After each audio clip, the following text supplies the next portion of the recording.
Hello friend, তো আজকে আমি বানাচ্ছি কাবলি চানা। তো আমি মশলাগুলোকে একটু কষে নিচ্ছি। তো এরপরে আলু কেটে রাখা আলুগুলোকে দিয়ে দিলাম।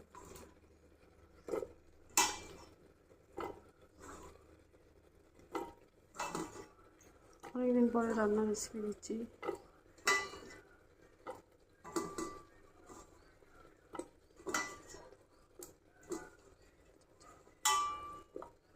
সময় তো এই দেখো আমি আলুগুলোকে দিয়ে দিলাম। তো এরপরে এগুলোকে আগে সিদ্ধ করে রেখেছিলাম। তো এবার আমি কাবলি চানাগুলোকে দিয়ে দিলাম, দেখো।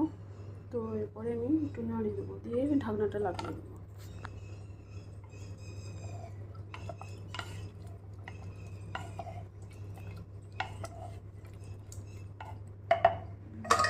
ঠিক আছে কাবলি চানা। তো কেমন লাগলো অবশ্যই জানিও।